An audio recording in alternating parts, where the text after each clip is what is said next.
Gabi ng Halloween 2022. Limang magkaibigan ang pumunta sa Itaewon, 2 lang ang nakauwi. Ang dapat sana'y gabi ng kasiyahan ay nauwi sa isang nakakatakot na wakas. Sa trahedya na dumarami ang namamatay kada oras, tumataas din ang mga tanong na walang sagot. Ano ang sanhi ng isa sa pinakamalalang sakuna sa Timog Korea? Narito ang alam natin ngayon. Alas 5 ng hapon, Oktubre 31, 2022. Libu-libong karamihan ay mga kabataan ang nagtipon-tipon sa Itaewon sa gitna ng kabisera ng South Korea na Seoul. Sikat itong party district at paboritong destinasyon ng turista, puno ng makikitid na kalsada, eskinita, bar at kainan. Ang lugar ay nililingkuran ng Itaewon Metro Station at makikita sa social media ang dagsang tao na dumarating para magdiwang ng Halloween sa maagang bahagi ng gabi. Habang dumarami ang tao, nagiging imposible ng gumalaw. Dumadami ang mga tawag pang emergency at lalong tumitindi ang kaguluhan bawat minuto. Sa huli, nagdulot ang siksikan ng tao ng tinatayang 156 na namatay at, sa simula, libu-libong hindi pa natutukoy kung nasaan. Mabilis itong naging pandaigdigang balita. Habang dumarami ang namatay, lumitaw ang tanong kung pwedeng naiwasan o nabawasan ang trahedya ng siksikan sa Seoul at sino ang dapat sisihin. Ilang oras bago mangyari ang trahedya, naramdaman na ng mga napaparty na may mali. Ayon sa ulat, mahigit 100,000 katao ang nasa lugar, siksikan sa makikitid at paakyat ng mga kalsada at eskinita ng distrito. Isa sa mga nakaligtas, si Nuhil Ahmad na dati nang dumalo sa Halloween party sa Itaewon ay nagsabing kakaiba ang nangyari ngayong taon. Dahil sa dami ng tao pagsapit ng alas 5 ng hapon, naisip niya ang maaring mangyari habang lumalalim ang gabi at hindi lang siya ang nag-aalala. Sa mga oras na ito, nagsimulang mag-ingay ang social media dahil sa mga taong nagsasabing sobrang siksikan sa mga kalsada ng distrito kaya pakiramdam nila ay hindi sila ligtas. Isang video na mahirap kalimutan. Nag-iisang pulis na desperadong kinokontrol ang karamihan. Dahil laging mataw ang lugar, dapat may sapat na presensya ng pulis. Ayon sa isang panayam sa isang pulis na naka-duty sa Itaewon Police Box, 22 lang ang mga pulis na naka-duty noon. Ayon sa mga otoridad, may 137 pulis ron. Alinman sa dalawa, mahalagang bahagi ito sa pag-usad ng mga pangyayari. 1 oras at kalahati ang lumipas, bandang alas 6:30 ng gabi. Tinawag ang pulis na nag-aalalang dumalo para maiwasan ang trahedya. Kahit sinabi ng operator sa unang tumawag na magpapadala ng tao, wala namang dumating na dagdag na puwersa sa loob ng ilang oras. Hanggang sa puntong yon, ang iilang pulis na naroon ay hindi alam ang trahedyang nangyayari malapit sa kanila. May hindi bababa sa 10 dagdag na emergency call mula sa lugar sa loob ng susunod na 3.5 oras. Mulay, inabisuhan ang tumawag na magpapadala ng pulis. Gayunpaman, di umano'y walang ipinadalang pulis mula alas 9 ng gabi. Mula noon, ang oras bago mangyari ang trahedya. Pagdating ng 10:10 ng gabi, huling tawag ang naging hudyat ng parating na sakuna. Sa kabilang linya, sabi ng tumawag, parang may pwedeng maipit o madaganan dito. Nang may natumba sa paakyat na daan, hindi na makalabas dahil sa siksikan ng tao sa magkabilang dulo ng eskinita. Makikita sa social media videos ang mga taong desperadong umaakyat sa gilid ng gusali para makatakas. Pagsapit ng 10:25, sinabi ng mga otoridad ng bumbero na nakatanggap sila ng ulat na may 10 tao na natulak at napailalim sa karamihan at nahihirap ang huminga. 3 minuto ang lumipas, unang nagpadala ng 4 na ambulansya, sinundan pa ng 6 pa. Mas tumagal kaysa inaasahan ang pagdating nila dahil sa siksikan at baradong mga kalsada na nagpapahirap makarating sa lugar. Habang lumalala ang sitwasyon, lalo ring tumindi ang takot at pagkataranta ng mga tao. Pagsapit ng alas 11 ng gabi, 30 pang ambulansa ang ipinadala at mahigit 100 National Disaster Medical Assistance Teams at lahat ng Halloween events ay kinansela ng mga otoridad. Habang hirap ang response teams na abutin ang mga biktima, 12 ng tao ang nagtangkang mag-CPR sa kalsada, kabilang ang isang babaeng certified sa CPR na nagsabing lagpas ito sa lahat ng training niya. Sinabi niya sa news outlet nagkulay asul ang mga mukha nila, tumirik ang mga mata at nakanganga ang bibig. Ilan sa kanila ay naghahabol hininga habang sinikap ng mga paramedic na tulungan ang mga mukhang may pag-asa pa. Marami pang inilatag sa gilid ng eskinita, naghihintay mailipat.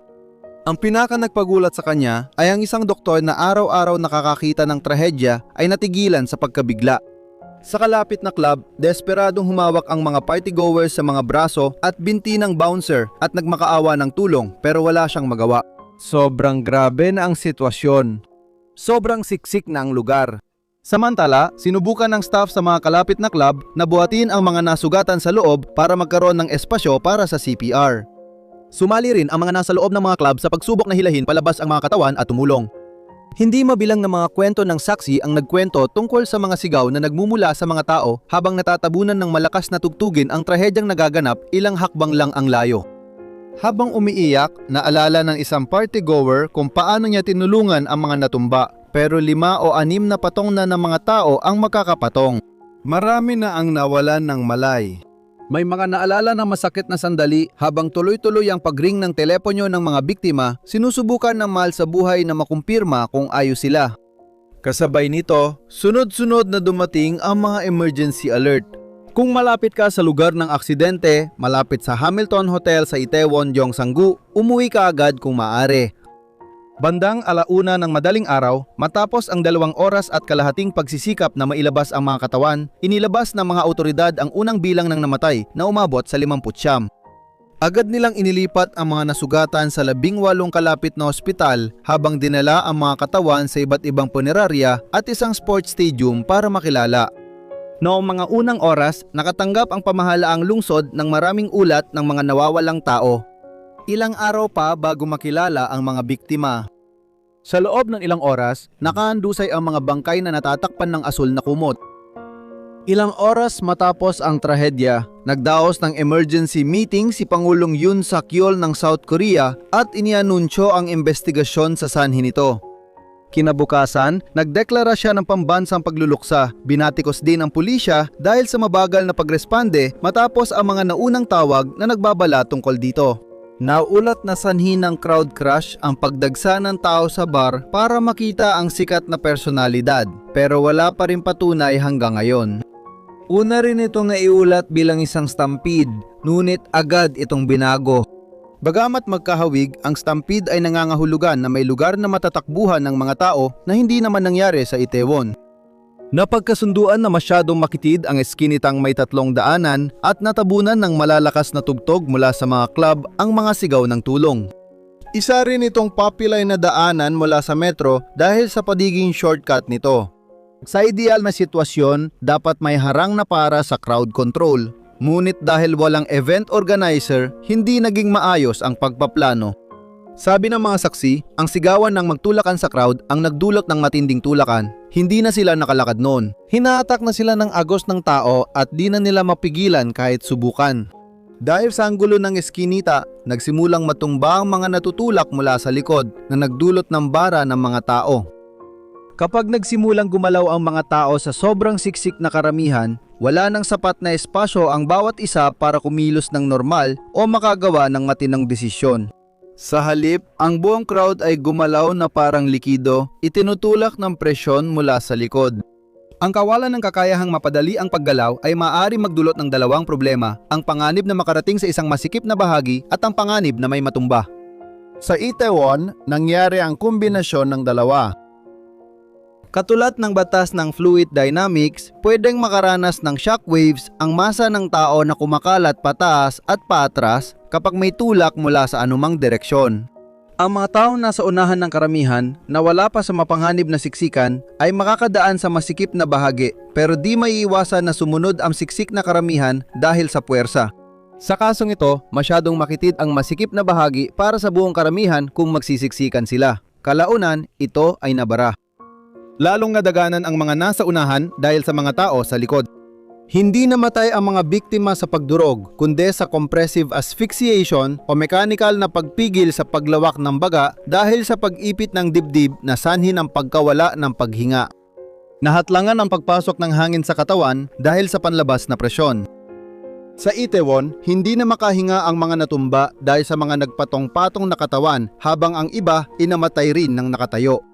Habang kumalat ang mga alon ng puwersa, sapat ang lakas para matanggalan ng sapatos ang mga tao. Makikita ang laki ng pangyayari sa viral na larawan ng daan-daang sapatos sa One Hero Sports Center na ginawang malaking lost and found. May mga palatandaan na ng krisis sa Itaewon bago pa ang nakamamatay na dagsaan tulad ng 4 na oras na tugon ng pulisya. Inabot pa ng 1 oras bago dumating ang dagdag na pulis kaya mataas na noon ang bilang ng mga namatay.